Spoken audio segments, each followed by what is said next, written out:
Ciao ragazze mie e ragazzi miei e bentornati sul mio canale. Allora, oggi voglio mettere l'attenzione sull'ingrediente fondamentale per la vita, per ogni creazione di amore, di successo, per ogni creazione consapevole, per ogni manifestazione. Questo ingrediente fondamentale si chiama fede, si chiama fede.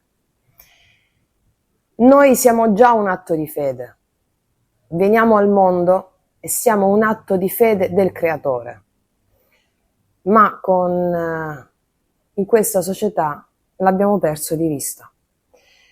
Allora, quello che ci serve è la conoscenza per alimentare questa fede, per aprire i canali a una mente sovramente e andare oltre quella mente duale che divide, che separa, che è la mente razionale, per dirla così. E quindi dobbiamo fare opere sciamaniche. Che cosa vuol dire fare opere sciamaniche? Cosa fa lo sciamano?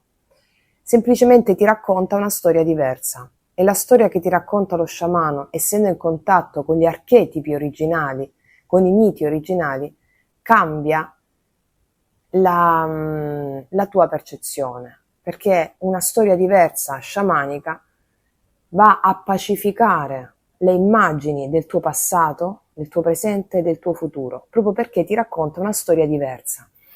Una storia che ha a che fare con una verità insondabile, che è al di là dello spazio e del tempo, raccontandoti il principio archetipico, cioè originario, da cui viene tutto. E quindi lo sciamano cosa fa? Ti racconta una storia diversa. Tale storia diversa lavora nel tuo subconscio fino a quando una mattina non ti svegli e dici: wow, ho capito tutto. Ok, stiamo qua a fare questo lavoro e anche rispetto a tante mail che leggo, oltre a delle mail straordinarie, commoventi, di grande adempimento della conoscenza e pratica della stessa, leggo tante mail di sconforto, di privazione, di mancanza di conoscenza. Mancanza di conoscenza. E quindi faccio questo ulteriore video, mossa anche da questa necessità e esigenza di raccontarvi la conoscenza. E il karma non ha a che fare con le punizioni, con l'espiazione, con il negativo. Il karma non ha niente a che vedere con tutto ciò che la tua mente razionale giudica sbagliato.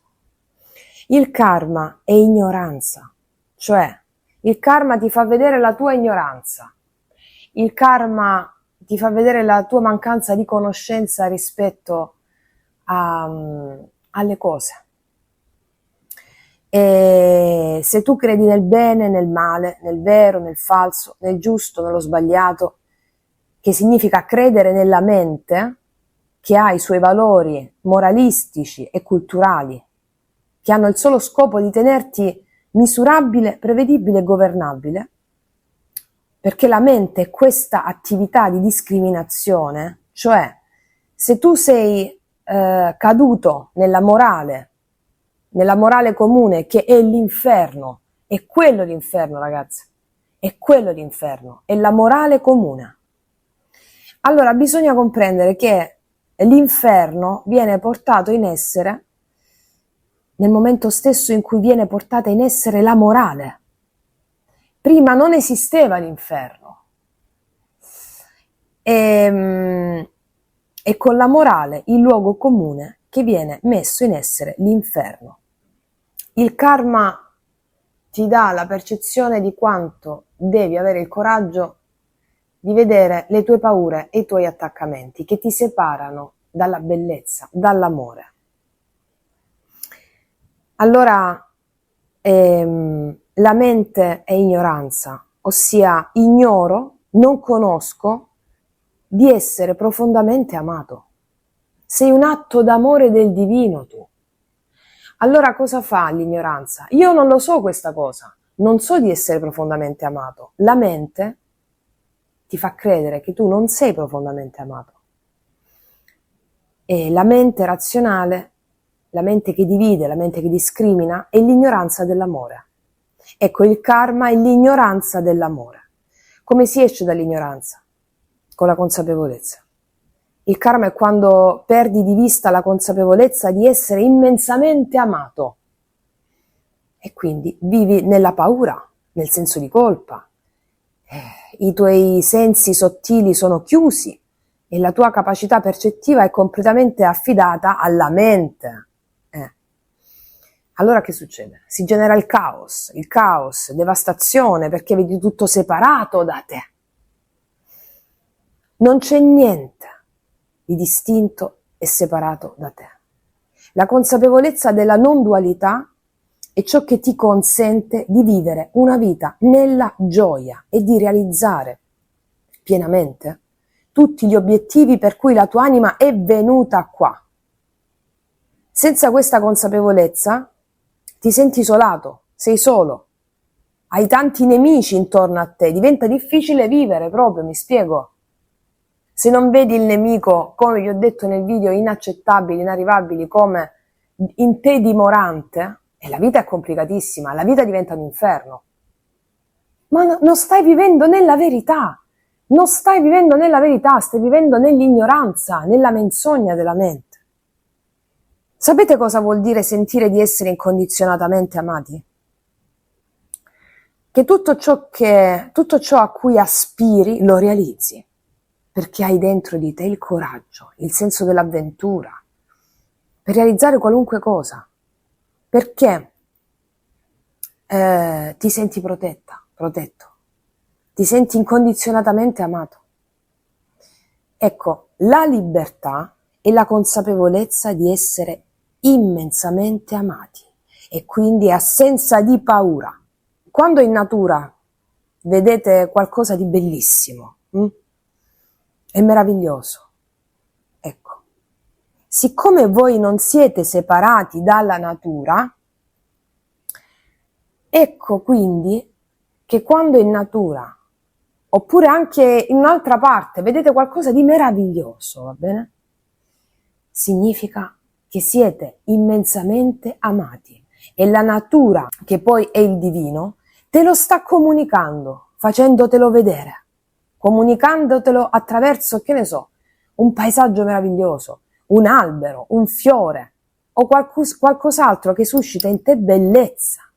Ma se hai paura e i tuoi sensi sottili si chiudono, come fai a vedere questa bellezza? Essendo tutto un'immagine dell'anima, tutto quello che vivi quotidianamente sono immagini della tua anima. Quindi, come vi ho detto già un'altra volta, tu trovi sempre ciò che stai cercando. È la tua credenza che plasma la realtà, perché la realtà è un vuoto, è vuoto.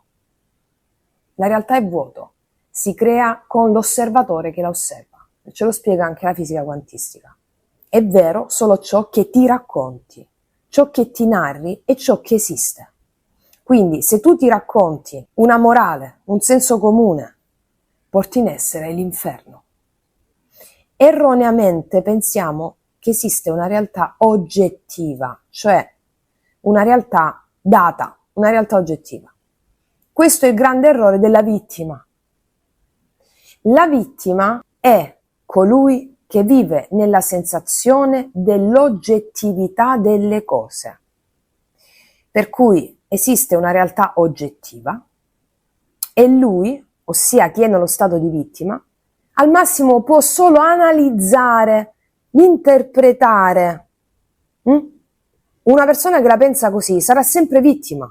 Al massimo potrà vivere cercando di parare i colpi degli eventi che gli cadono addosso. Dalla vittima però si può evolvere ed è proprio questo che facciamo qua. È proprio questo che significa risolvere il karma, uscire dall'ignoranza dell'oggettività delle cose. non esiste una realtà oggettiva, non esiste una realtà data, non esiste. Questo è il passaggio da vittima a mago. Quindi, per passare da vittima a mago, vi dovete rendere conto che non esiste alcuna realtà oggettiva, ma è la tua narrazione, quello che ti racconti, quello in cui credi, porta in essere le cose. Se tu continui a portare avanti le credenze di bene e male, di giusto o sbagliato, meglio o peggio, vantaggio o svantaggio, continui a portare in essere il bene e il male, ossia l'inferno. E poi per forza di cose che sei vittima, per forza che devi scontare le pene dell'inferno, perché ti stai raccontando che quella cosa è bene e male, per forza che c'hai il karma negativo, ma sei tu che porti in essere questa narrazione. Cioè tu sei anima illimitata, infinita, con una prosperità straripante. Che cos'è che blocca? Qual è questa resistenza? È la mente, è il senso dell'io. Bisogna andare al di là della mente ordinaria, che è poi questo senso dell'io. Ecco, il senso dell'io è una struttura illusoria. L'io e la mente sono la stessa cosa, ok? Ciò che filosoficamente parlando l'umanità chiama mente, psicologicamente parlando è proprio il senso dell'io. E sia l'io che la mente sono principi sviluppati dall'uomo. Perché sviluppa questi principi l'uomo? Al fine di esercitare un controllo, un potere. Ecco perché sono meccanismi, potremmo dire, riduttivi rispetto alla vastità, all'infinità dell'anima. Perché è solo riducendo la realtà, riducendo l'esistenza, che la mente può illudersi di avere un controllo su di essa, sulla realtà. E infatti la mente è com'è la mente? È pura analisi. Cioè l'analisi divide, giusto o sbagliato, meglio o peggio, separa la mente, è proprio come una lama, ossia divide e separa. Non ha la forza dell'anima, che è la forza di emergere, l'aspirazione a risalire, andare verso l'uno, verso la bellezza. Devi renderti conto che non esiste una realtà oggettiva, ma che tutto è immagine. Sogno, è tutto un sogno, apparizione, e che tu sei il narratore del sogno della storia. Poi quando ti rendi conto di essere il sognatore del sogno, il narratore della favola, allora lì il cammino cambia. Allora quando il cammino cambia possono succedere due cose. A molti di voi sarà capitato quello che vi sto per dire. Allora, dopo aver capito che sei tu a creare tutto, può accadere che l'ego, prenda il sopravvento e dica, allora se sono io a creare tutto, allora adesso mi metto lì a immaginare, creo una realtà diversa, e può accadere, ed è successo anche a me, che si manifestino, questo ve l'ho già detto, esattamente cose importanti, grandiose, però che succede a un certo punto? Sbam! Crolla tutto. Tutto crolla e l'io si frustra, si demoralizza e tu lo devi rinforzare di nuovo, trovando la motivazione giusta, la carica, e poi di nuovo si sgonfia, poi si rigonfia, poi rimanifesti cose, poi si risgonfia di nuovo perché la perdi. Ok, questo up and down, tira e molla, è estenuante, devastante. Perché è devastante e estenuante? Perché è una strada che non contempla il sacro. La strada in cui devi trovare sempre la motivazione è della psicologia moderna, psicologia da bar, non contempla il sacro. È una strada che ti vede solo a creare la realtà, ma non esiste un soggetto distinto e separato dal tutto. Tu sei una coralità di spiriti, di forze, di emozioni. Il soggetto distinto e separato da tutto non esiste. Ma tu, come vi dico sempre, non sei solo a creare la tua realtà, il tuo sogno. C'è qualcuno con te. E chi è questo qualcuno? Questo qualcuno si chiama codice narrativo, è il tuo codice narrativo. E questo codice narrativo può essere, ve l'ho già detto in altri podcast, o il codice naturale, cioè il divino, come vi ho spiegato nel video Fiamme Gemelle, Anime Gemelle, oppure il codice sociale, la mente razionale, il mondo, il sistema, ossia il codice educastrante. Quindi questo qualcuno che co-crea insieme a te può essere o la morale o la bellezza. Quindi tu puoi fare della tua vita un'esperienza moralistica, cioè puoi creare la tua vita attraverso il codice morale e sarai sempre vittima, dicendo ho un karma negativo, devo espiare, e quindi passerai la vita ad espiare, all'espiazione, oppure puoi creare un'esperienza di bellezza, chiamata meglio esperienza estetica. E che succede con l'esperienza estetica? Che stai creando con il divino, con il codice naturale, e risvegli la consapevolezza, entri nella dimensione del sacro, che poi è la dimensione dell'amore. La dimensione dell'amore è quella del darsi, dell'offrirsi, dove conquisti tutte le forze, le energie, le possibilità illimitate. È la dimensione in cui tu hai un ideale e quell'ideale è l'amore e vivi la sensazione di essere profondamente amato.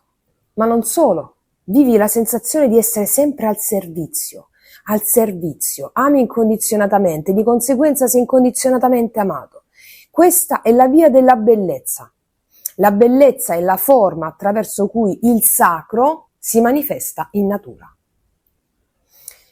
La bellezza non ha il suo opposto, cioè la bruttezza non esiste in natura. L'esperienza della bellezza, l'esperienza estetica, è un'esperienza non duale. L'esperienza morale, moralistica o etica, chiamiamola come vogliamo, è un'esperienza dualistica.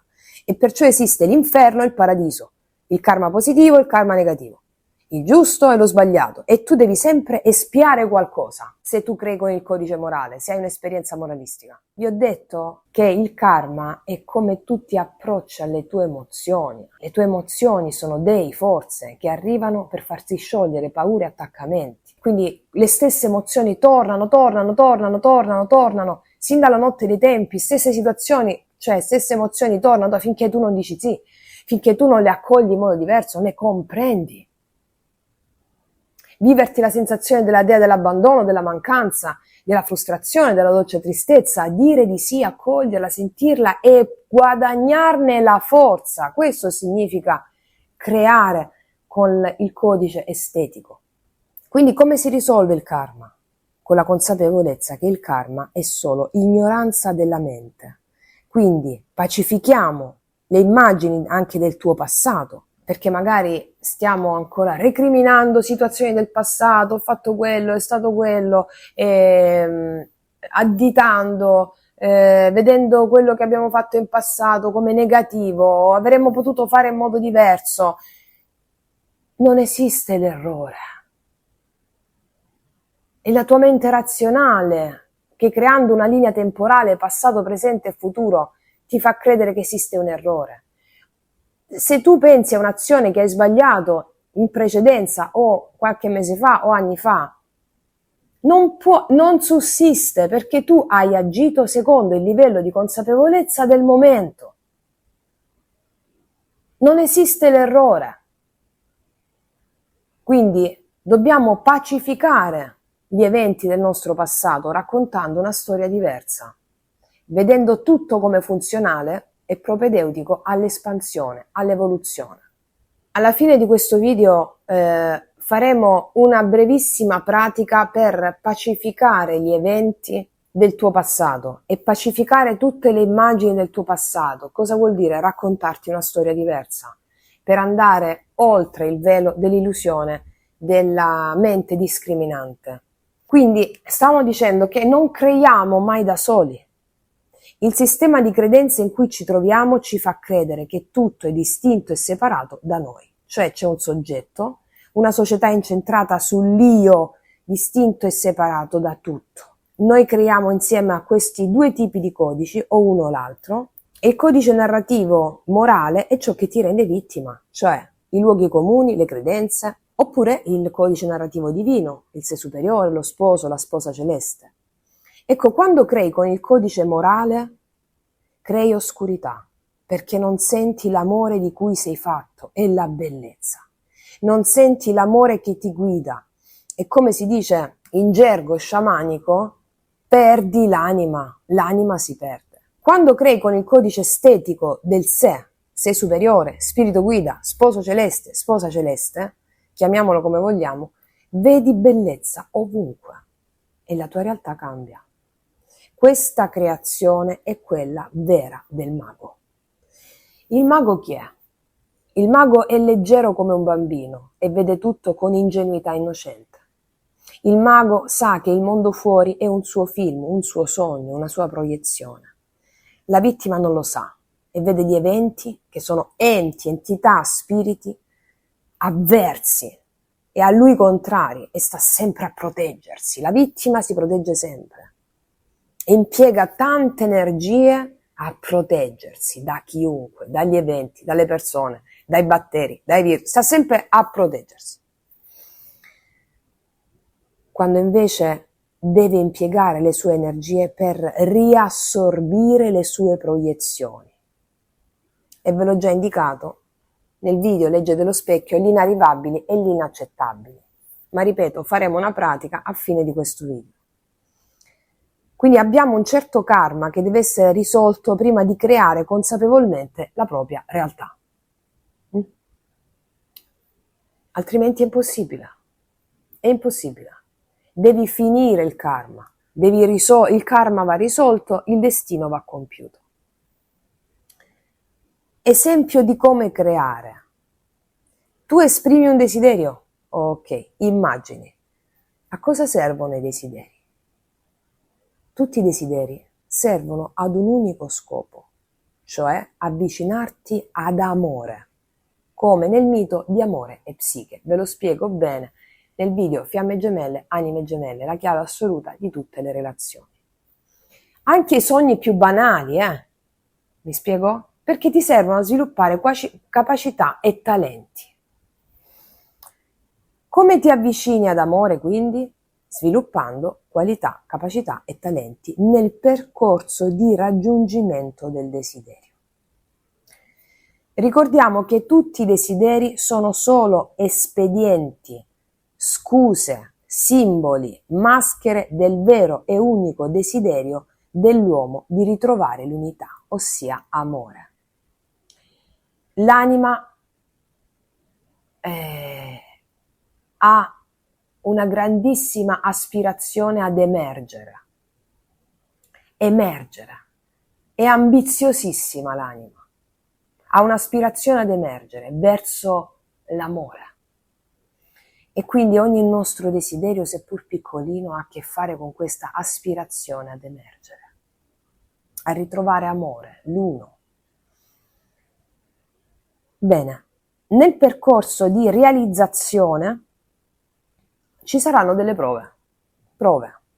Tali prove hanno a che fare con il karma, ossia la tua capacità di inclusione delle ombre che ti separano dall'unità, cioè da amore.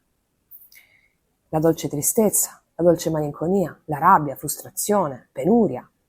Le emozioni, ve lo ribadirò fino alla fine, sono la chiave di volta per realizzare ogni tuo più grande obiettivo, terreno e non terreno, che poi è la stessa cosa. Cioè, tu ti adoperi per realizzare un obiettivo non terreno e quelli terreni sono gli espedienti. Le emozioni sono forze, sono dei e idola, come li chiamava Platone, che servono a rompere la diga della mente che ti separa dalla vastità illimitata dell'anima. E questo ve l'ho spiegato nel video Magia Pratica 1. Sentire le emozioni, comprenderle, portare con te, accoglierle e celebrarle, come vi ho spiegato anche nel video Magia Pratica 2 e 3, significa spaccare la diga della mente e sperimentare la forza. Forza su forza, la tua, cioè sperimentando sempre più, includendo sempre più emozioni con consapevolezza, la tua energia diventa sempre più potente. Tale energia inizia a fermare i venti del karma nefasti, perché tu stai acquistando consapevolezza, non sei più ignorante delle cose.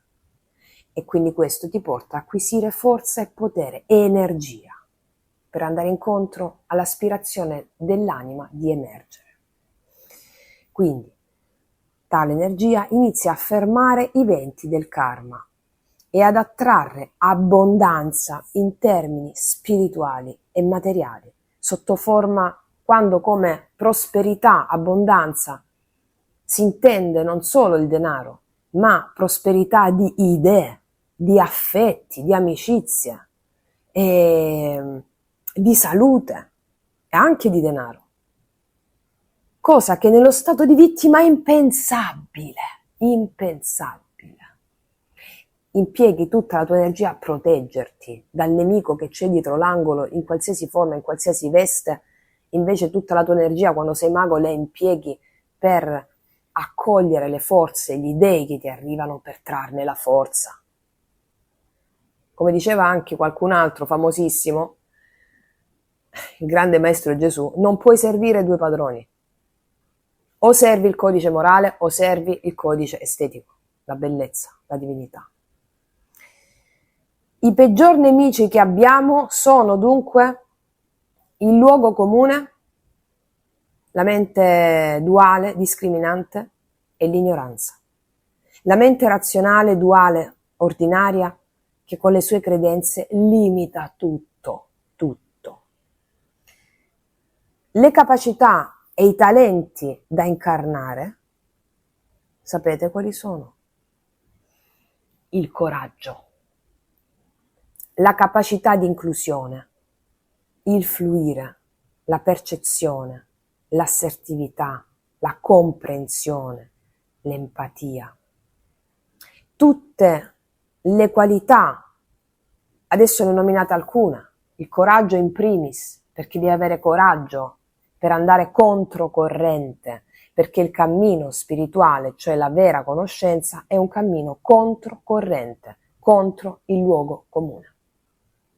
E ci vuole coraggio per combattere contro la mente ordinaria, il luogo comune, che ti vuole prevedibile, misurabile e governabile. Quindi il problema della psicologia moderna è quello che sentiamo sempre. La legge di attrazione stessa. Un tempo fa mi è capitata una persona e mi ha detto: ma tu applichi la legge di attrazione? E sono stata zitta per qualche secondo. E gli ho chiesto: tu cosa intendi? Perché noi attraiamo tutto. Ma la psicologia da bar, come viene propinata la legge di attrazione adesso, è una psicologia veramente limitata, che ha un successo effimero, limitato nel tempo. La legge di attrazione ha origini antichissime. La stessa parabola chiedi e ti sarà dato, è che ogni cosa viene poi adattata alla cultura e alla forma mentis del periodo storico. Quindi chiedi e ti sarà dato è proprio così. Tu chiedi una cosa e ti viene data. Ma che cosa succede? Che questa cosa detta agli uomini primitivi, e per primitivo non intendo uomo arretrato, ma bensì più vicino al paradiso delle origini, in cui non c'era la separazione, allora l'uomo primitivo aveva perfettamente coscienza di questo chiedi e ti sarà dato. Io chiedo, immagino, ho fede e mi viene dato, perché era vicino all'invisibilità delle cose, era vicino alla magia. E quindi ogni cosa che viene detta, ogni cosa che viene detta, bisogna tener conto della forma mentis del periodo storico alla quale viene detta. E questa società moderna ha una forma mentis estremamente iperrazionale che esclude completamente l'invisibile, la magia, l'oscurità, la notte, l'anima, che non ha fede. Questa è una società che non ha fede, perché è tutta incentrata sul soggetto, sull'io distinto e separato dal tutto. E di una mente che ha l'ardire di voler controllare tutto. Quando il controllo invece è l'opposto esatto alla fede. Questa società, incentrata sull'iperrazionalismo, è totalmente squilibrata verso il controllo. Controlla, controlla, controlla, come la tua forma mentis, controlla, prevede strategie mentali sulla base di principi di vittimismo, di governabilità, prevedibilità, del luogo comune. E quindi, essendo una società incentrata sull'iperrazionalismo, esclude il lato nascosto delle cose, che è il femminile. Cioè esclude l'oscurità, la notte, esclude la morte stessa. E la morte stessa è un principio imprescindibile per diventare maghi.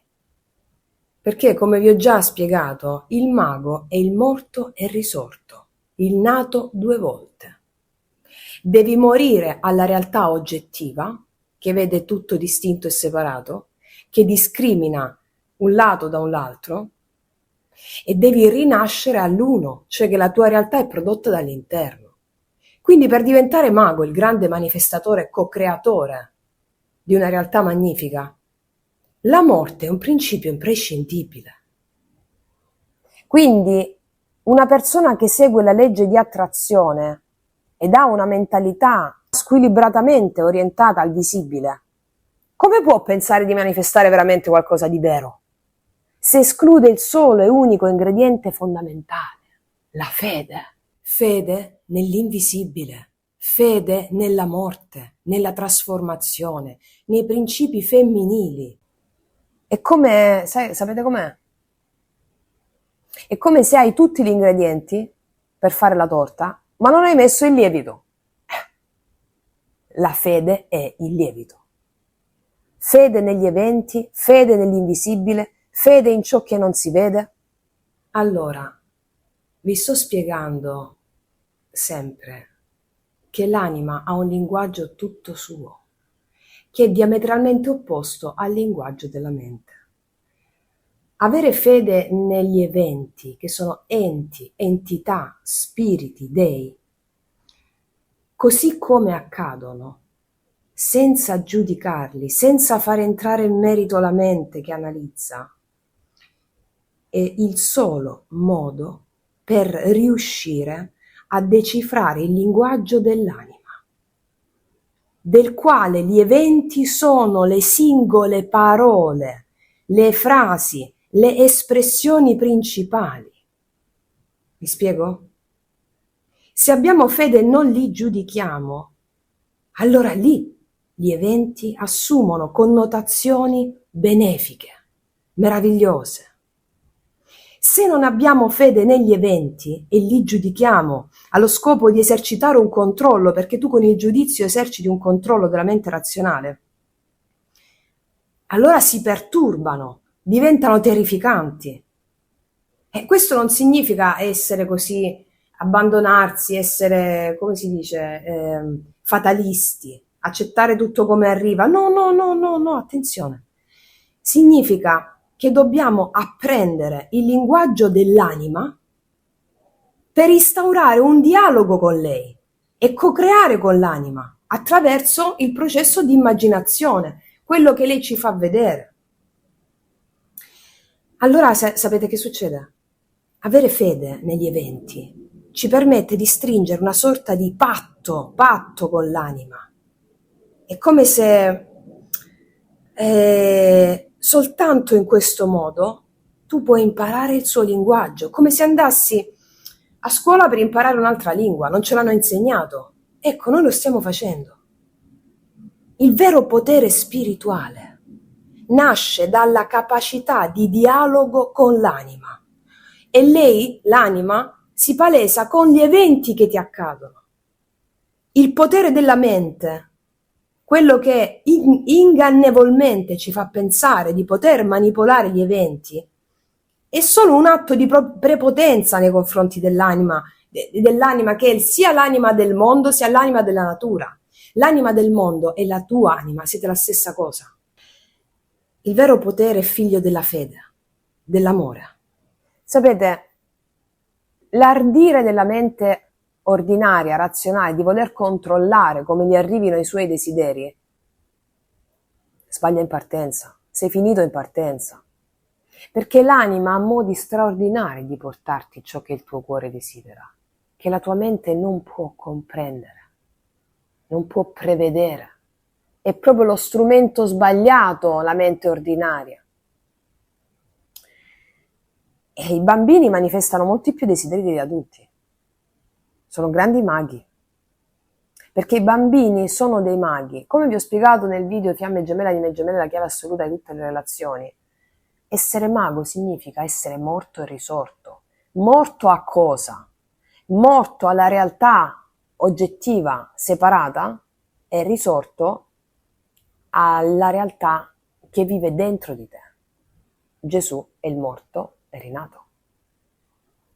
Lasciate che i bambini vengano a me perché è solo loro il regno dei cieli. Che vuol dire? È questo. Il mago ha sempre un po' di ingenuità, un po', come dire, è molto buffo a volte, è allegro, gioviale, ironico, ha proprio l'ingenuità di un bambino, non vede niente distinto e separato da se stesso. Ma soprattutto il mago è leggero, molta leggerezza, ironia, Perché? Perché non ha più le zavorre della mente duale. Ecco, una mente di questa società che va sempre di fretta, che vuole tutto e subito, che non ha coscienza della verità, come può pretendere la vera magia? Come? Io vi dico sempre, guardate la natura come fa. Noi siamo figli di madre natura. Se metti un seme, non spunta domani il germoglio. Ed è così tutta la nostra vita. Ogni giorno vogliamo vedere risultati. Oh, svegliamoci, questa è la mente che vuole controllare e prevedere. Svegliamoci da questa condizione, è una vittima, è la vittima. Perché? Più non accogli e non inizi a includere, ad accogliere subito, cioè tu devi accogliere, devi accogliere, devi includere subito, accogliere subito le emozioni, i venti del karma, altrimenti più protrai i venti del karma e aggiungi nuovo karma. E allora ci vogliamo svegliare oppure no? Non sei da solo a creare. E per diventare un vero mago devi prima morire. Il mago è nato 2 volte, il morto è risorto, proprio come vi ho detto prima, Gesù è il morto e risorto. Ma ripetiamo, morto a cosa? Morto alla dualità e risorto all'uno, al Padre. Ossia morto alla realtà della dualità, dell'io distinto e separato dal tutto, è risorto al Padre, ossia all'amore, ossia alla realtà quale proiezione dell'anima. E allora tutta la psicologia da bar che vediamo oggi in giro, quella che dilaga sull'io distinto e separato dal tutto e va a rafforzare le categorie dell'io, ma qui stiamo invece a distruggerlo quest'io. Io posso tutto, io sono invincibile. Aspetta un attimo. Sì, tu lo sei, ma non sei tu da solo. Tu da solo, il soggetto, è un automa, un accumulo di credenze. Sei una macchinetta, un automa senza anima, una briciolina che si barcamena e non va da nessuna parte con la sua piccola e limitata mente. Tu sei immortale, tu sei anima. Io qua vi sto insegnando a regnare. Come fai a regnare? Devi vedere, devi aprire gli occhi del cuore. Cioè, non vi sto insegnando a rendervi ciechi ancora di più, vi sto insegnando ad essere liberi dalla vostra mente che è discriminante, vittimistica, radicalmente deficitaria all'aspirazione ad emergere dell'anima. E per vedere ci vuole coraggio. Per essere liberi ci vuole coraggio. Perché? Ci vuole coraggio a non accusare gli altri o l'esterno quando abbiamo un problema. Ci vuole coraggio a prendersi la responsabilità di tutto ciò che accade. Allora, la vita è fatta di problemi. Perché? Perché i problemi sono proprio l'espediente che ti permette di superarti mentre lo superi, mette alla prova le tue capacità. Ok, per svilupparle queste capacità. Quando tu risolvi un problema, se ne crea subito uno nuovo e così via. Questa è la vita. Attraverso la vita l'anima si esprime. E l'anima ci parla per immagini, che sono eventi, enti, entità, problemi. Ecco, considerare i problemi negativamente significa essere del tutto calati nella mente e vuol dire non comprendere il linguaggio dell'anima. Gli eventi sono immagini, quello che ci capita sono immagini dell'anima e ci aiutano, cioè ci servono a farci capire quanto è importante riparare le ferite dell'anima con la consapevolezza. La consapevolezza è l'oro che ripara le ferite dell'anima. Pezzi di anima, parti di anima che sono andati perduti. Quindi l'evento, in quanto ente, entità, spirito, deve essere considerato come è la sua naturale essenza, ossia uno spirito guida, un maestro. Allora vi suggerisco questa pratica. Rivolgetevi all'evento come un maestro, al problema come un maestro e dovete dire questa frase: Maestro, io ti riconosco come quell'insieme di simboli e immagini del linguaggio della mia anima. Riconosco di non conoscere il linguaggio della mia anima e mi riprometto fermamente di conoscerlo. Vieni con me, stai con me, aiutami a conoscere il linguaggio della mia anima. Permango nella fede, nella gratitudine e nell'entusiasmo. Questo lo dovete dire tutte le volte in cui compare un evento in qualità di problema. Rivolgetevi al maestro. E l'evento che alla mente razionale appare come problema è in verità uno spirito guaritore dell'anima. Allora, se riesci a intenderlo come tale, allora non ne diventi succube né vittima, ma gli consenti di operare, di svolgere la sua funzione. E soltanto in questo modo, se gli consenti di operare, di affidarti ad esso, allora non ha più necessità di ripetersi. E pertanto si scioglie, lasciando l'anima risanata, guarita. Ma quante volte ripetiamo sempre le stesse cose? Quante volte ripetiamo sempre lo stesso evento traumatico? Quante volte? Perché? Perché arriva, torna per vite finché non dici sì, finché non ti affidi. allora tu ne trai giovamento acquisendone forza e l'evento non si ripete più, o perlomeno inizia a non ripetersi più, o perlomeno non avrà più la forza devastante, terrifica che aveva sin dall'inizio e come lo vedevi prima. Allora che succede? Quando noi esprimiamo dei desideri, i nostri desideri hanno spesso a che vedere con, questo ve l'ho spiegato tanto tempo fa in altri podcast, con desideri di rivincita, di rivalsa sociale, culturale, perché abbiamo la natura selvaggia oppressa e quindi abbiamo desideri di rivalsa sociale, di vittimismo che sfociano in rabbia, allora abbiamo desideri che vengono dalla rabbia, per la frustrazione che abbiamo. La maggior parte dell'umanità sta messa così, anch'io stavo messa così. Quindi quando tu fai il lavoro su di te, anche i tuoi desideri cambiano, ma ogni desiderio ha la stessa precipua funzione di guarire le ferite dell'anima. Tutti i test toast, no? Che avevamo nominato negli altri podcast di 2 o 3 anni fa, i test toast, uno dopo l'altro, la realtà si distrugge quando tu immagini qualcosa e per farti arrivare quella cosa si devono eliminare le vecchie zavorre, allora è tutta una prova, come vi ho detto è tutto un problema. Se nella ricerca, se nell'espressione del vostro desiderio arrivano poi tante prove, è perché l'anima vuole metterti alla prova per renderti invincibile, o per meglio dire per renderti in grado di ricevere,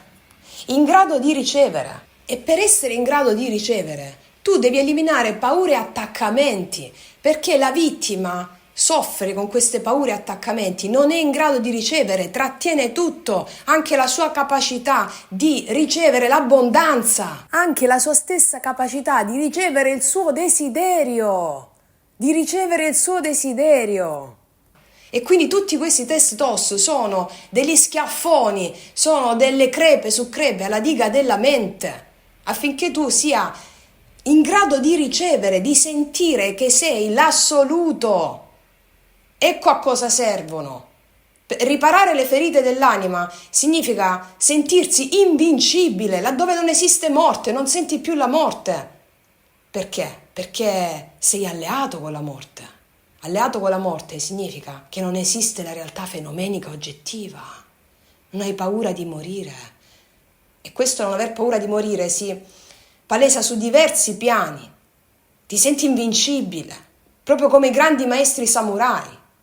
Vi ricordate il film Matrix? Non mi ricordo se è l'1 o il 2, laddove Neo, il protagonista, a un certo punto viene ucciso, muore, e poi resuscita e schiva tutti i colpi. E i suoi compagni si guardano sbalorditi l'uno con l'altro e dicono: ma come sta facendo? E uno di loro dice: perché adesso ci crede. Mi spiego cosa significa morire e rinascere? Non hai paura più di morire se muori. Cioè cos'è che muore? Muore il senso dell'io, muore la mente ordinaria, che con i suoi costrutti e le sue credenze limita la percezione della vastità, delle infinite possibilità dell'anima.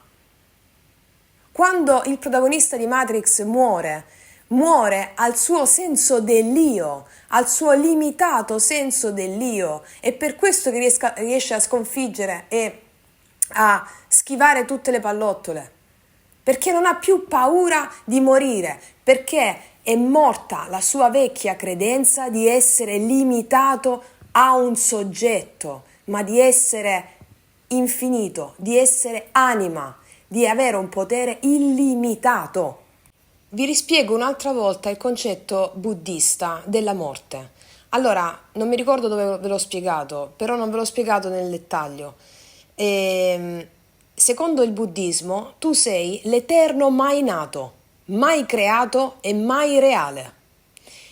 E tutto ciò che esiste è unicamente la splendente, meravigliosa luce chiara del vuoto, che è amore, è il darsi della luce chiara. Ora, è un concetto complesso, ma non difficile, perché è naturale. Per le grandi tradizioni esoteriche, tu sei il mai nato e il mai morto. Cosa vuol dire? Che tutto è immagine, sogno, proiezione, tutto è solo come se fosse vero. Citta Maya, illusione della coscienza.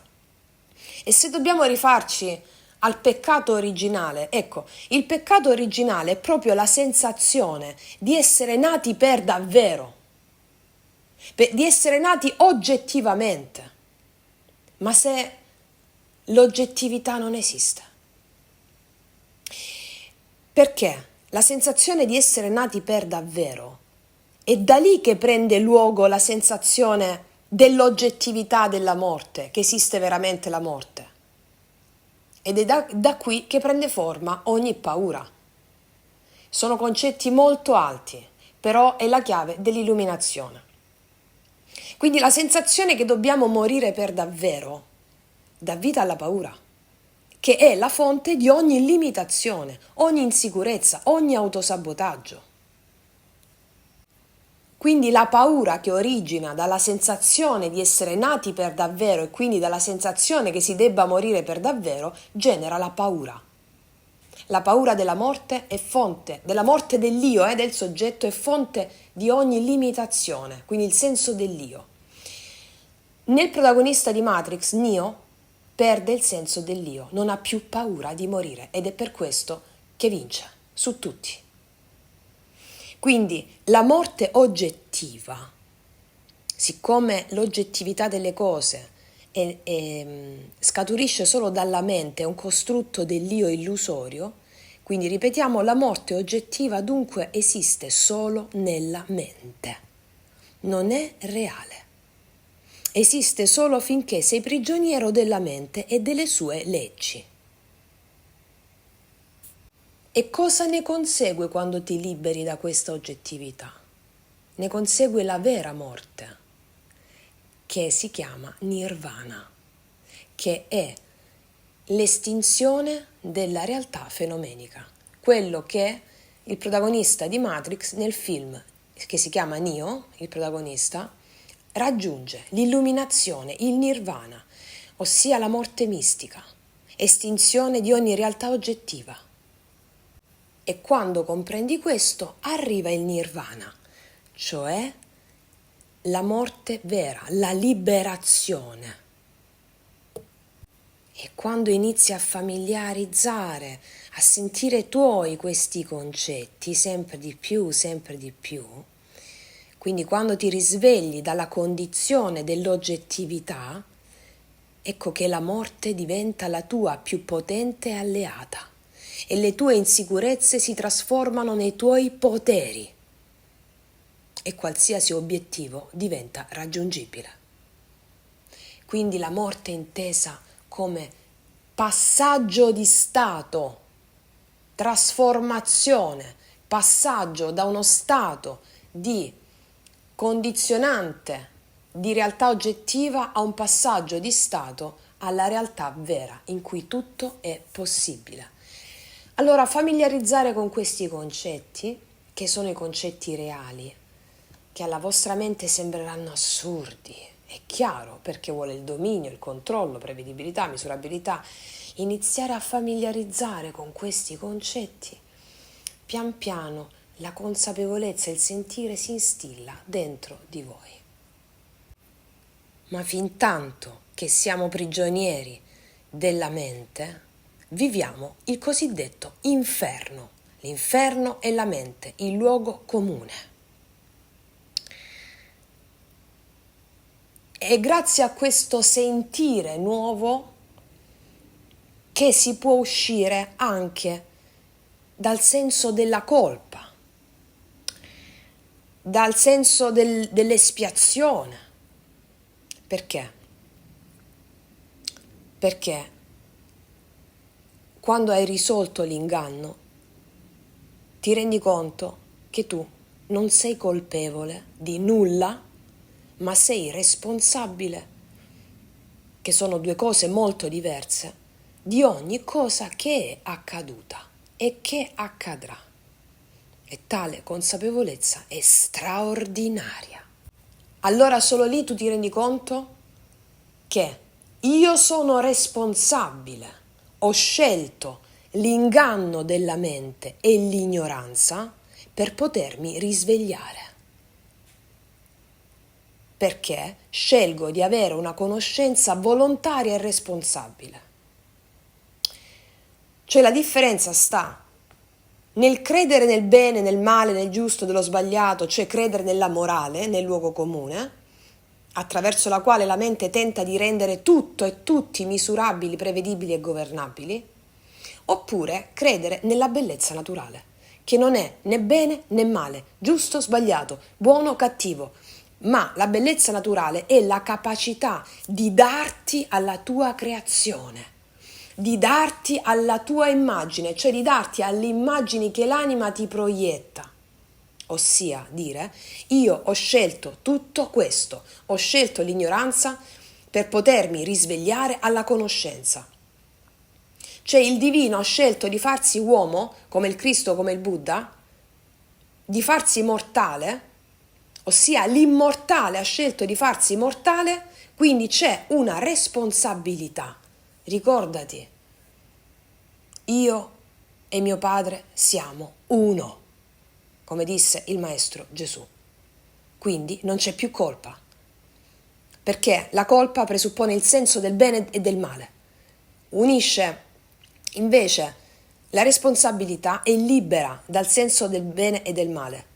Ho scelto di farmi mortale, io che sono immortale, divino, e quindi anche tu. Ho scelto di farmi mortale, quindi non c'è né bene né male, quindi se io l'ho scelto, ed è una mia responsabilità, io posso ritirare tutte le mie proiezioni.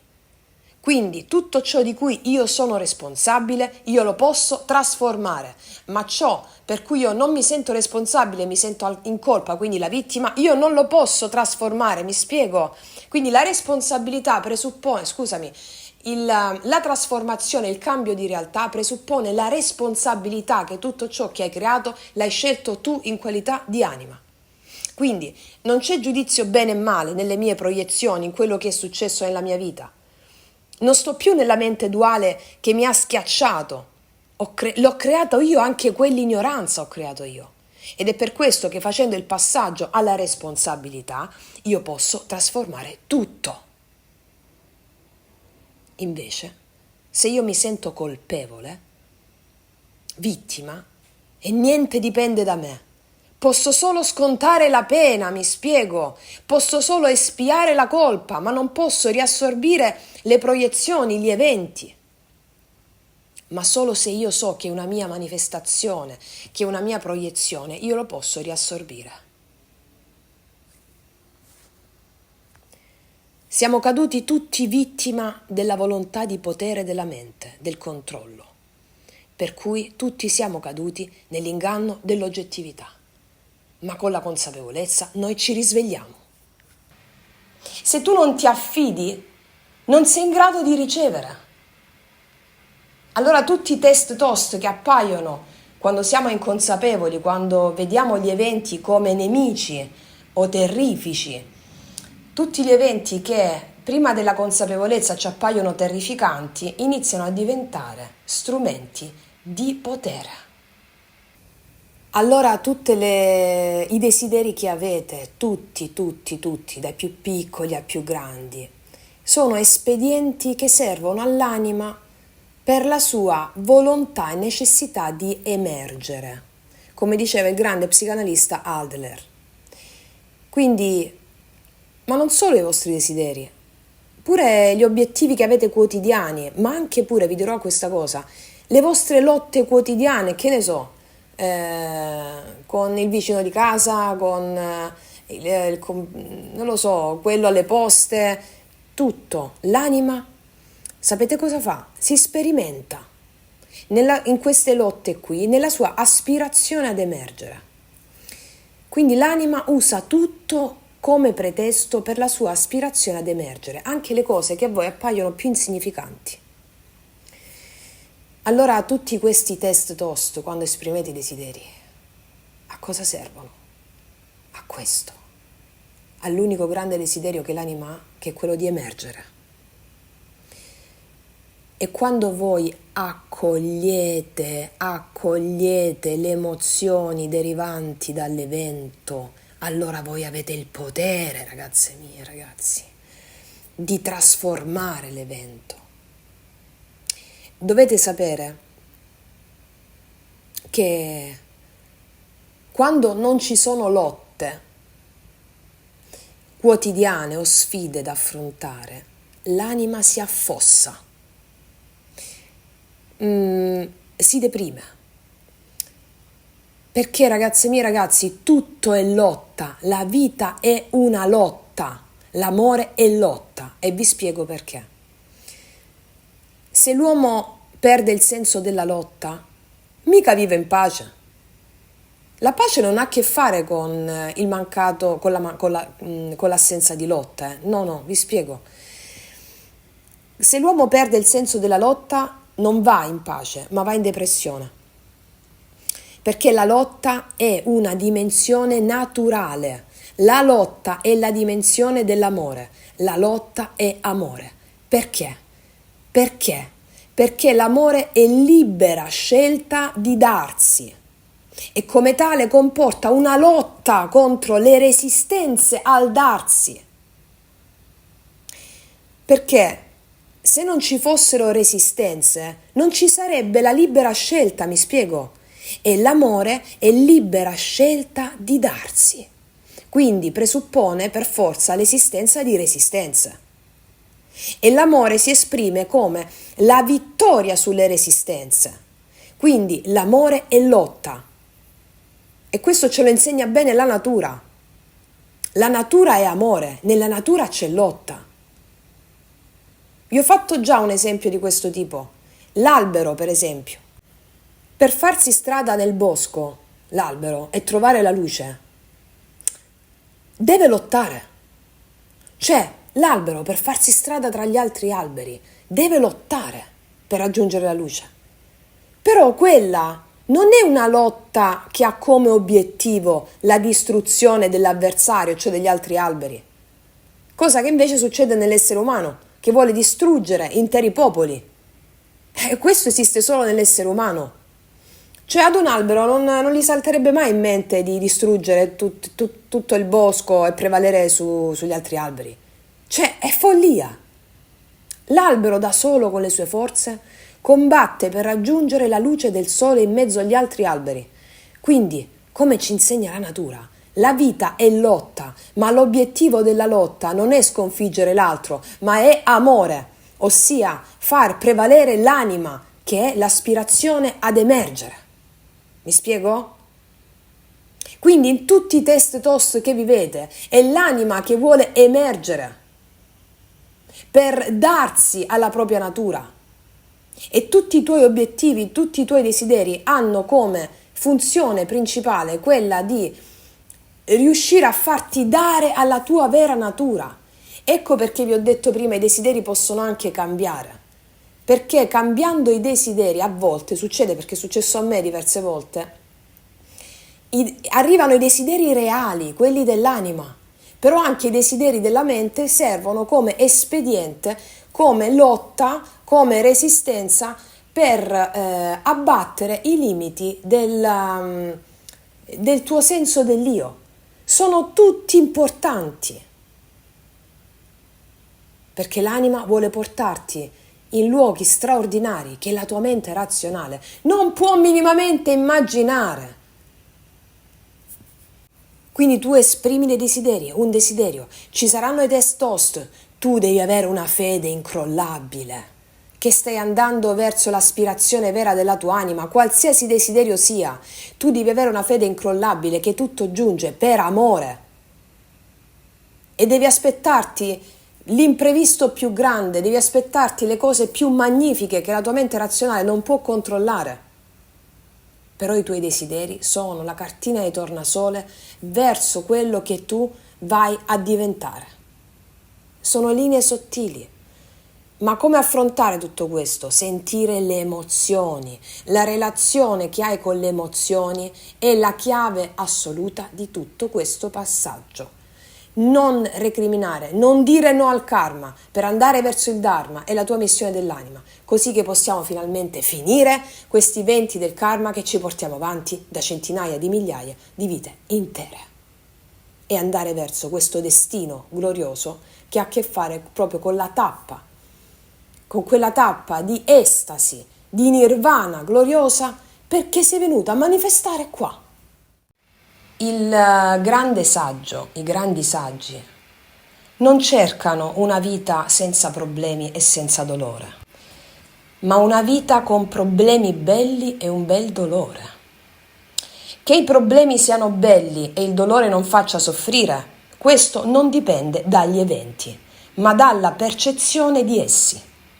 Allora, se li intendiamo come linguaggio dell'anima e abbiamo come obiettivo quello di riparare le fratture dell'anima, allora sono belli.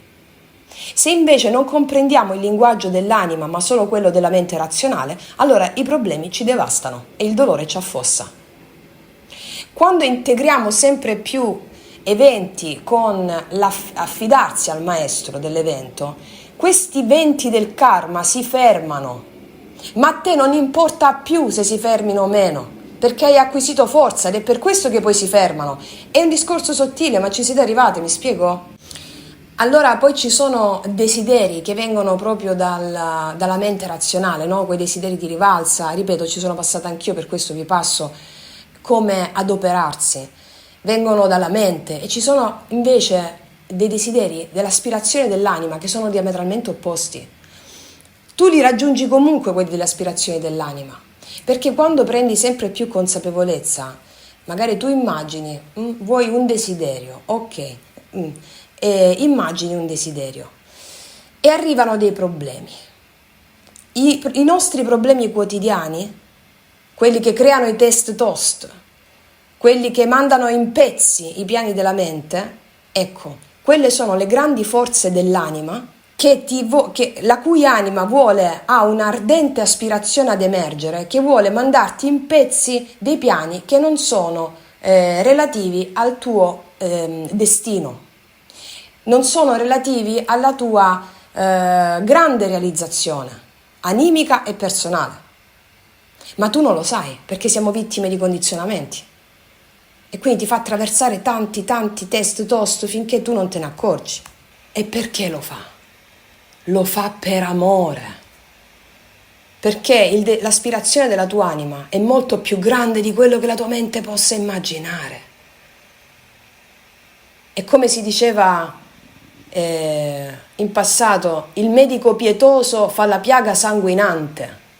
Se un medico non ti vuole cucire bene perché ti fa male, la piaga sanguinerà. E quindi un po' di dolore, un po' di male, ma la cucitura viene bene. Mi spiego? Allora, come affrontare queste situazioni? Come puoi conoscere i veri sogni segreti dell'anima quando un sogno della mente si infrange? Accogliere con profonda devozione e gratitudine l'emozione che ne consegue. Ti devi lasciare avvolgere e compenetrare da quella che la mente razionale giudica emozione negativa, cioè la dolce tristezza che ti pervade, la dolce malinconia. Allora devi immaginare questa tua emozione come un maestro meraviglioso. Come se dovessi farti penetrare completamente da questa sagoma di luce. Mi spiego? Questa sagoma di luce meravigliosa che vuole portarti qualcosa di più grande che la tua mente razionale non può pensare di comprendere. Allora devi dire questa frase mentre ti lasci compenetrare da questa emozione. Io voglio far emergere il desiderio dell'anima, voglio dargli forza ed esprimerlo. So che non lo conosco, ma so che lo conoscerò a mano che si realizzerà. Io prendo ferma risoluzione di questo. Allora, per essere i co-creatori di una realtà straordinaria, dobbiamo riassumerci la responsabilità di tutte le immagini, ossia di tutti gli eventi che abbiamo proiettato nella nostra vita, di tutti i, tra virgolette, problemi che abbiamo creato. Perché? Perché è più facile vedere un nemico fuori e deresponsabilizzante. Ma tu ti devi rendere responsabile della tua creazione di vita, qualunque essa sia. Tu ti devi rendere responsabile, perché questa è la verità di tutte le proiezioni e tutte le immagini che hai proiettato nella tua vita. Sei tu responsabile. Tu inteso come anima, tu non sei solo a creare. E quindi ci vogliamo alleare alla nostra anima. Vogliamo riassumerci la responsabilità. Allearsi con la propria anima significa assumersi la responsabilità. E quando tu assumi, tu diventi potente. Noi siamo una coralità di forze e di spiriti. Tu sei responsabile di tutto quello che ti è accaduto e che ti accadrà. Tu non sei solo a creare. Tu sei tutti gli spiriti e le forze che ti governano, ma sei i tuoi avi, i tuoi antenati. Tu cosa ne sai dei tuoi antenati? Ecco, noi siamo il prodotto della nostra genia, ma allo stesso tempo siamo i responsabili della creazione del nostro destino. L'anima è responsabile, la mente è vittima. Cioè, quello che viene detto anche dalla psicologia da bar, come la chiamo io, che è dilagante in quest'epoca, il concetto che viene espresso non è sbagliato. Immagina e manifesti, è vero, è vero. Ma se tu dici questa cosa, dici lo stesso concetto, ripeto, a un uomo primitivo, e per primitivo ribadisco, non intendo arretrato, ma più vicino al paradiso delle origini, colui che era in contatto con l'invisibile, quindi con la fede, allora l'uomo primitivo capisce. Perché lui sa che a immaginare non è lui da solo, in qualità di soggetto, solo e distinto e separato dalle forze naturali e da tutto. Sa che lui immagina insieme alla divinità, non è solo immaginare. E quindi sa applicare bene la regola. Immagina e manifesti. Ma se tu lo dici a un uomo occidentale che ha un'altra forma mentis, squilibratamente patricentrica e iperrazionale, allora non sarà la stessa cosa, ma sarà una cosa nemmeno vicina, ma diametralmente opposta. Perché? Perché l'uomo moderno non ha il lievito, invece l'uomo primitivo aveva il lievito della fede, dell'invisibile, e magari mancava di tutto il resto della conoscenza che abbiamo oggi, anche se, diciamo, l'uomo primitivo aveva molta più conoscenza di noi. Però diciamo che mancava magari di conoscenze importanti che noi abbiamo oggi. Ma noi abbiamo tutta questa conoscenza, ma manchiamo dell'ingrediente fondamentale. Allora, come si fa sto lievito? Come si fa sto lievito? Signore e signori, il lievito ce l'hai già.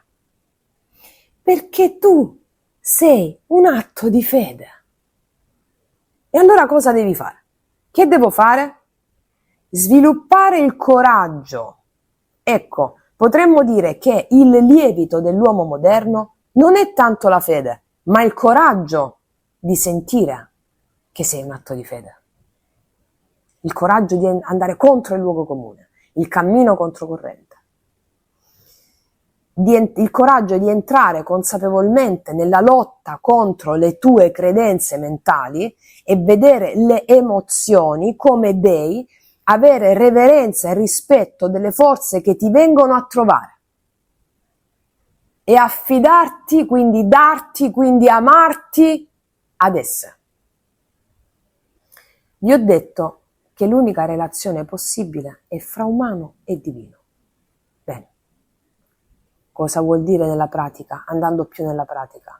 Vuol dire che quando tu hai per esempio una relazione con qualcuno, chiunque sia, partner, figli, colleghi, il tuo lavoro stesso, tutta la giornata entri in relazione con le cose. Non è quella persona o quel lavoro o quella cosa con la quale sei in relazione la vera relazione, non è quella. Ma l'unica relazione possibile è con le emozioni che hai con quella cosa. E siccome le emozioni sono dei, allora vedete che l'unica relazione che hai è quella tra umano e divino? Non esiste nessuna persona, dall'etrusco persu, che significa maschera, quindi non esiste nessuna persona o cosa che è un simbolo, dal greco simballo, che è un simbolo del divino, Quindi non esiste nessuna persona o cosa che non sia il divino. Milioni di credenze mentali si dissolvono in un solo atto di fede. Nulla ha potere contro la fede. La fede è amore. Nulla ha potere contro l'amore. Quindi si deve sviluppare il coraggio. E il coraggio di fare cosa? Di morire. Eh sì. Morire alla realtà fenomenica, duale, morire alla mente razionale. Morire alla dualità. La cultura moderna ha ucciso il femminile. E in tutto ciò che riguarda il femminile c'è l'invisibile, la notte, l'oscurità, che non è assenza di luce, ma è invisibilità. L'accoglienza, l'inclusione, tutte qualità del femminile. Guardate cosa la società squilibratamente maschile o patricentrica ha fatto a madreterra, con tutta l'economia predatoria e violenta. E quindi ha distrutto le qualità del femminile. E nelle qualità del femminile c'è anche, anzi, direi, soprattutto la morte. La morte. Oggi è un argomento tabù, la morte. Talmente tabù che quindi fa paura. Ed è proprio con questo tabù che è il sistema, e anche il tuo sistema di credenze, che esercita il potere nel farti temere la morte, esercitando un controllo su di te. Abbiamo esempi recentissimi di questo, con il Covid. Non voglio entrare in merito dell'argomento, ma la paura devastante sul più grande nemico fuori, esiste un nemico fuori da temere, un piccolo virus o batterio, ma se non c'è nessuno fuori? Oh, svegliatevi, non c'è nessuno fuori. Se la vittima sta lì a proteggersi, per forza manifesta un nemico fuori, mi spiego? Se sei vittima e impieghi tutte le tue energie a proteggerti, non puoi sviluppare le capacità e i talenti, non hai energia, non hai forza, non hai fede nell'invisibile, non hai fede nella morte della realtà discriminatoria, nella realtà duale, nella realtà oggettiva. Cioè il sistema di credenze, la cultura in cui ci troviamo ci fa rendere oggettive le cose, quindi anche il sistema nostro nella mente, affinché tu possa sentire e impiegare tutte le energie dal proteggerti da qualcosa. Il mago sa che la realtà è dentro, non si protegge da nulla, impiega tutte le sue energie per creare, non per proteggersi. La paura della morte è il più grande strumento di manipolazione contro le persone. Se tu hai paura della morte, non puoi creare. Se tu hai paura della morte, intesa su vari piani e livelli, abbiamo capito cos'è la morte, Su vari piani e livelli, se tu hai paura della morte, allora tu sei vittima, sei controllabile, sei manipolabile e sei buono. E sei al servizio del sistema. Allora il senso della morte lo dicono bene nel libro tibetano del vivere e del morire, il libro tibetano è l'arte del vivere e l'arte del morire. La morte è connessa alla vita simultaneamente. Noi muoriamo ogni secondo perché parti di noi muoiono, cellule nascono, si rigenerano.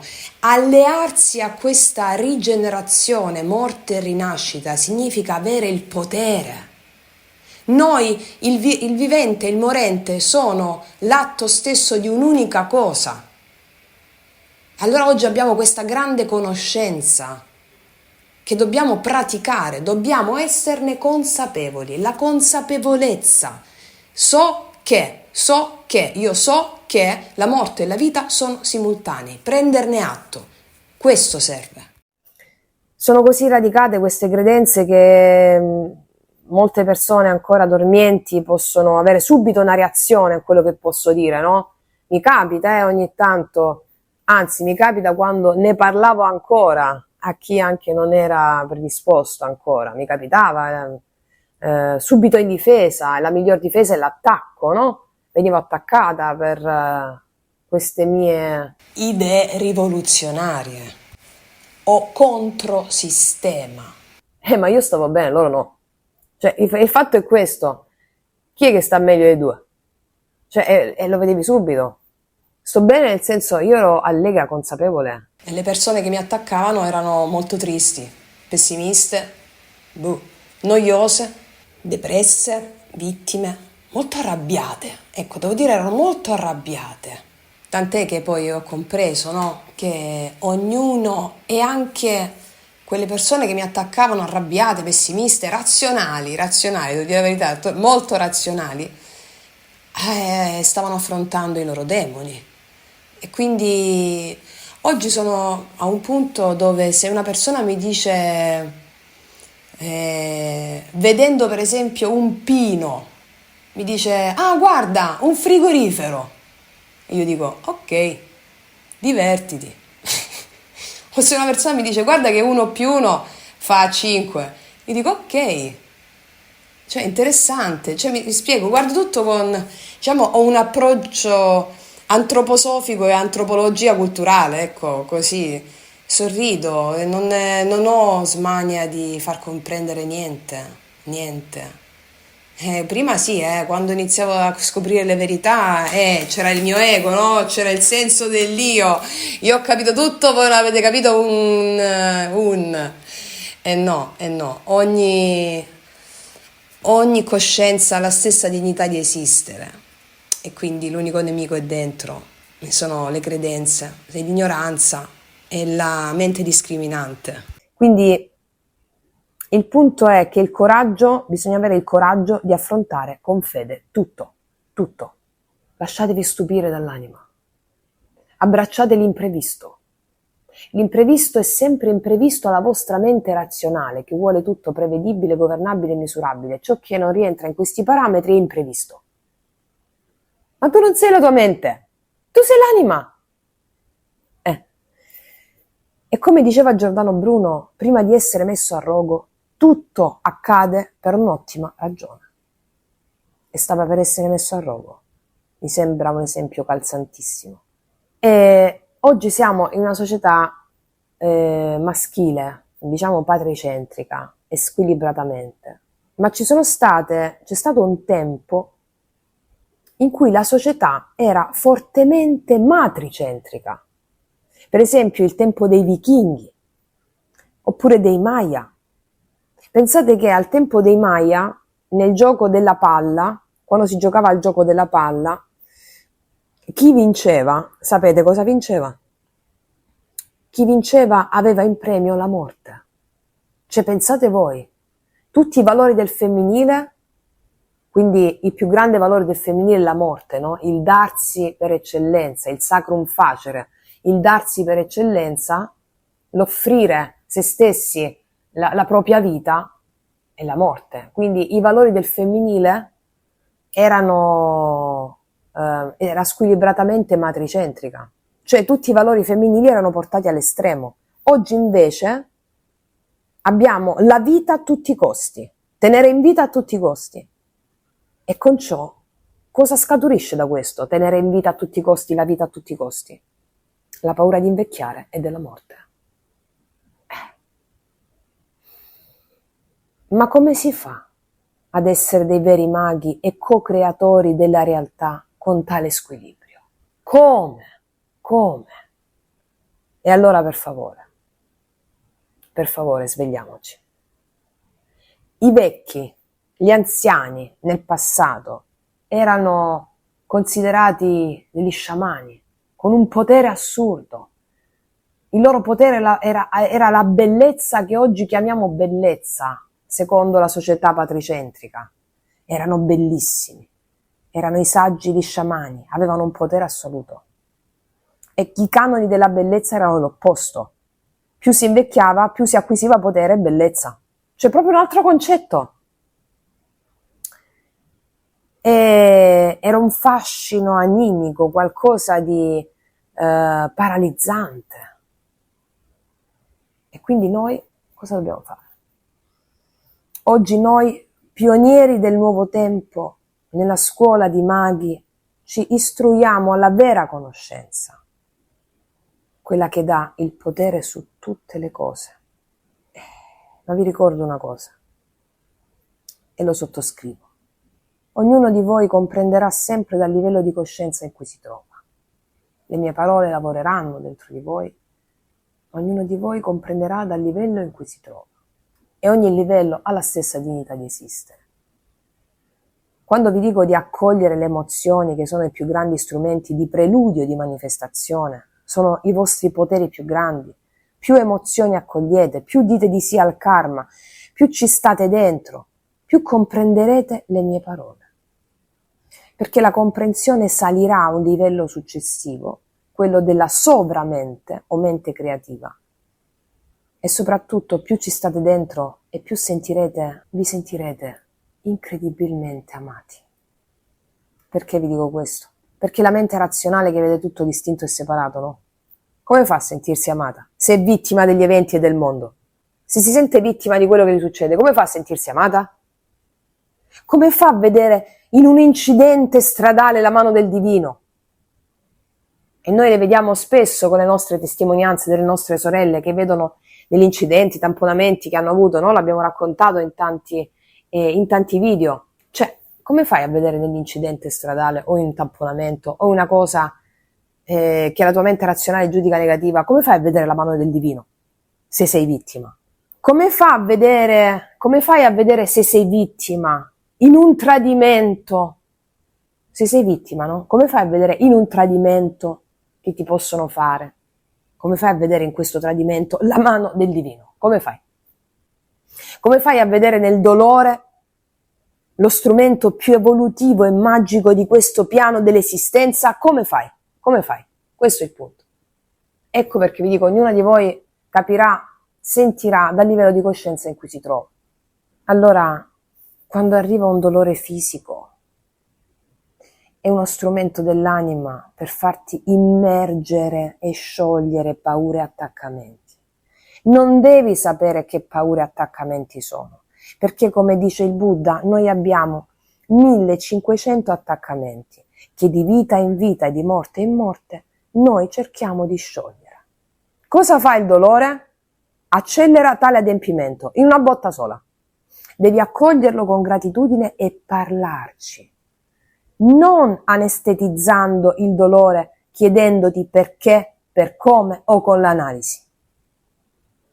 Il dolore è un maestro, devi parlare con il maestro, parlare con gli spiriti e dire: maestro, aiutami a vedere quello che ancora non vedo, aiutami a fare quello che ancora devo fare, io ho fede in te, io mi affido a te. Sono tutte prove di fede, in cui tu ti affidi. E ricordiamo, è la fede che abbiamo perduto ed è il coraggio che dobbiamo tirare fuori per parlare con gli spiriti ed accogliere ciò che arriva. Il coraggio di non analizzare con i perché, per come, per anestetizzare l'evento e parlare con gli dei. Questo non significa minimamente evitare la cura di una qualsivoglia malattia o problema, no. La cura la dovete fare quando arriva un problema, la cura è il rito, riappropriarsi del rito, sacralizzare quel rito di cura che fai prendendo le giuste medicine, o la cura è il rito che mette in scena la pratica della risoluzione. Che sia una cura naturale o una cura tradizionale, medicina allopatica o medicina naturale, non importa questo, è qui che sta un'ulteriore chiave, non importa. Perché è la sacralità con la quale approcci alla cura che cambia tutto, non la medicina in sé. È la coscienza di chi opera a determinarne il risultato. È la coscienza di chi opera a determinarne il risultato, non tanto lo strumento in sé, seppur può avere la valenza, ma è la coscienza di chi opera. Oggi abbiamo la medicina naturale e quella tradizionale. Io sono una naturopata, ho studiato per diventare naturopata, ho fatto esami di medicina tradizionale, anatomia, fisiopatologia, chimica, biochimica, endocrinologia, NEI, psiconeuroendocrino, immunologia, più medicina olistica. E ho studiato quindi medicina tradizionale e medicina olistica, ma il punto non è con che tipo di medicina ti approcci, ma qual è il tuo approccio alla cura. In questa società abbiamo perso la cerimonia, i rituali, delegandoli ad autorità esterne, perdendo la consapevolezza di essere noi stessi, i sacerdoti di noi stessi. La sacralità con la quale approcci agli eventi, alle cose, includendoli come forze dei spiriti, è questo che cambia tutto. Non che medicina prendi per curarti, ma il tuo livello di consapevolezza delle cose, e puoi prendere qualsiasi cosa. Ovviamente a gradi di consapevolezza diversi corrispondono anche tipi diversi di cura, ma non importa quello che prendi, ma il tuo livello di consapevolezza delle cose. Io dopo 20 anni ho dovuto prendere cortisone antibiotico per un'otite micidiale. Avevo sviluppato una contrarietà totale sulla medicina allopatica, cioè tradizionale, e dopo 2 giorni in cui ho accolto un dolore micidiale, resistendo a non andare in ospedale, ma celebrando la dea che mi era venuta a trovare, sentendo tutto il dolore, non dormendo per 48 ore, alla fine sono andata in ospedale. Cortisone antibiotico, bene, EMAO, meraviglia. Ho preso quelle pasticche affidandomi completamente con un rito sacro quando lo facevo, ogni volta che lo facevo. Perché? Perché comunque avevo un'avversità contro le medicine tradizionali e qualsiasi tipo di avversità va risolta, sviluppando il discernimento e l'inclusione. Nella sovramente, nella mente creativa, laddove è vero A, è vero anche B. Invece nella mente discriminante, se è vero A, non può essere vero anche B. Mi spiego? Discriminante, o uno o l'altro, non o e sia. È l'approccio che hai che cambia tutto, la consapevolezza con la quale ti approcci alle cose che cambia tutto. Per quanto riguarda questa esperienza che vi ho raccontato dell'otite, come diceva Nietzsche, l'eterno ritorno dell'uguale. Allora io per tutta l'infanzia e l'adolescenza il cortisone e l'antibiotico sono stati il mio pane quotidiano. Cosa è successo? Che feci gli studi di naturopatia perché stavo sempre male e volevo guarire. Sospesi di punto in bianco tutte le medicine, acquisendo una vastità di nuove competenze e consapevolezza. Ma cosa mi ha portato a sperimentare la vita? La risoluzione della dualità, mettendomi davanti un'otite micidiale alla quale mi sono affidata. E mentre io dicevo, maestro, lo dicevo al dolore dell'otite, aiutami a vedere quello che ancora non vedo. Io voglio essere alla tua altezza, fammi essere alla tua altezza, io mi affido a te, io ho fede in te. Il terzo giorno sono andata in ospedale, mi ero affidata, era il maestro che mi stava facendo andare lì. Per fare cosa? Per risolvere la dualità. Non esiste giusto o sbagliato, meglio o peggio. Io dovevo prendere il cortisone e farlo come rito. E ho fatto un rito sacro. Accendevo una candela ogni volta che prendevo quella pasticca, affidandomi al mio maestro, che attraverso quel dolore mi voleva far risolvere la dualità. Sentite com'è elegante e sottile l'anima.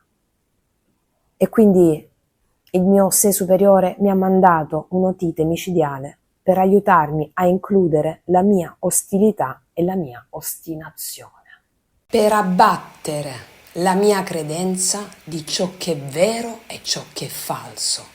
Per abbattere la mia credenza. Per abbattere una credenza limitante. E lo ha fatto attraverso quello per cui io avevo sempre combattuto contro la medicina tradizionale. L'ha fatto ribaltandomi come un calzino. Avevo attaccamento alla mia idea nuova e paura di prendere la medicina tradizionale. E l'anima ci porta agli eventi che sono maestri per farci sciogliere paure e attaccamenti. Per farci andare sopra la sovramente, laddove se è vero A, è vero anche B. E invece per me era vero A e quindi non poteva essere vero B. E con questo voleva farmi fare un certo tipo di esperienza, Come si chiama questa esperienza? Di inclusione. Di inclusione. E potete comprenderla soltanto se aprite questa sovramente. Con questo non voglio dire che io prediligo una cosa piuttosto che un'altra, ma mi affido al maestro. E io, affidandomi al maestro per 48 ore, stando nelle pene dell'inferno, sapete cos'è il mal d'orecchio? Allora mi è venuto istintivamente di andare in ospedale. Quindi era quella l'immagine che la mia anima, come ci insegna anche Nietzsche, l'eterno ritorno dell'uguale, mi ha fatto fare tutta un'esperienza di vita con cortisone antibiotico. Poi 10 anni, più di 10, senza alcuna medicina, adesso ti faccio ritornare nella stessa esperienza con un grado di consapevolezza superiore. L'esperienza mi ha portato all'equilibrio e non allo squilibrio solo da una parte. Mi spiego, laddove è stato necessario ho fatto ricorso alla medicina tradizionale. Prima nella mia vita era solo cortisone antibiotico, poi solo medicine naturali. Ma c'era un forte squilibrio perché io demonizzavo la medicina tradizionale, demonizzavo.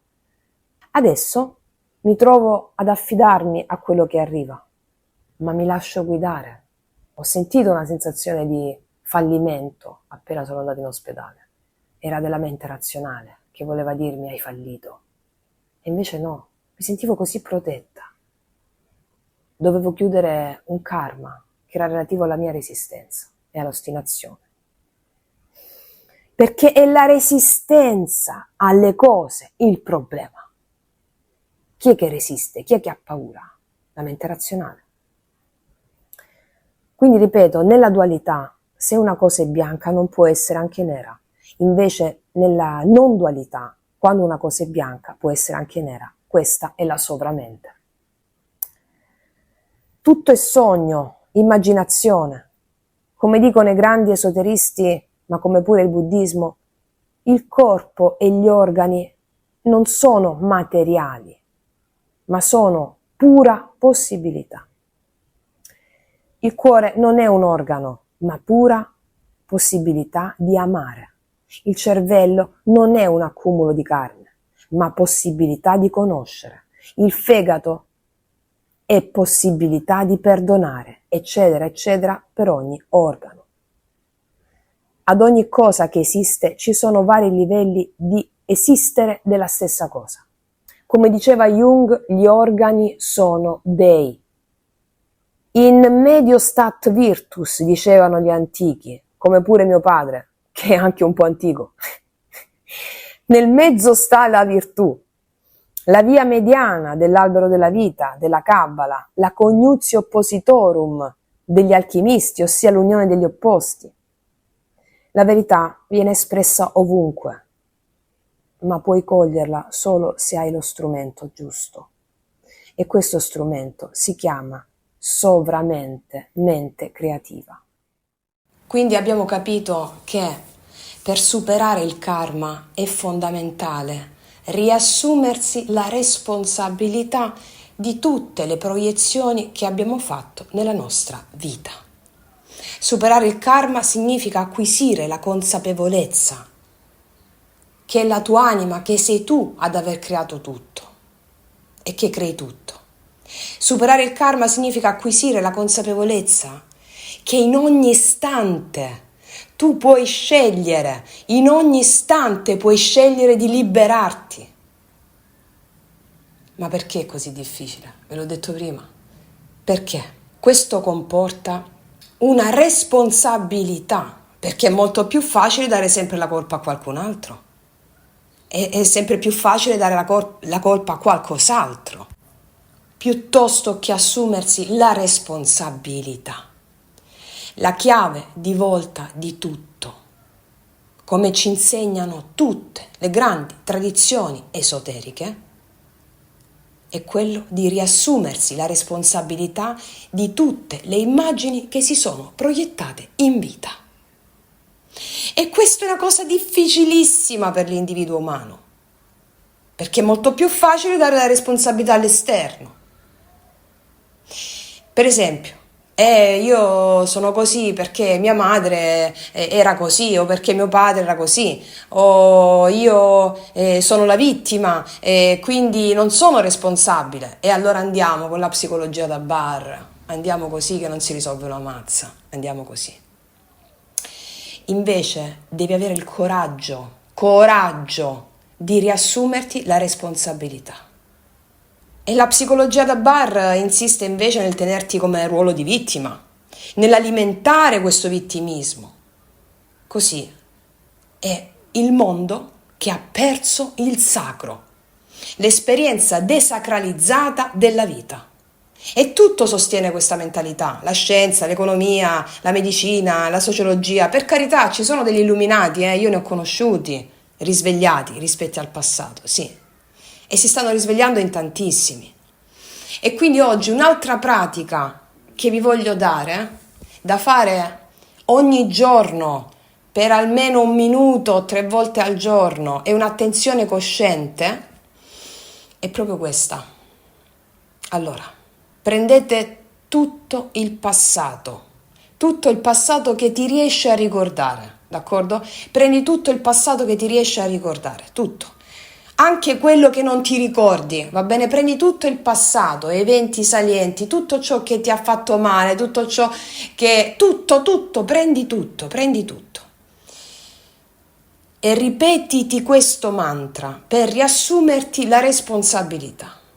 Allora, vedi tutto il tuo passato, tutto, e devi dire: ecco ciò che io sono. Ecco ciò che io sono. Ecco ciò che io sono. Lo dici davanti a tutte le immagini, davanti a tutti gli eventi, sia del tuo passato, remoto, remotissimo, anche quello che non ti ricordi, sia al passato più recente, fino al secondo prima di ascoltare questo video. Ecco ciò che io sono. Ecco ciò che io sono. E ci riassumiamo la responsabilità. Quest'ulteriore pratica vi darà un potere straordinario, vedrete. Quindi, ragazze mie e ragazzi, con questo ulteriore booster di oggi mi auguro di avervi fatto spostare da una mente razionale a iniziare una mente inclusiva ed esclusiva, a una mente creativa.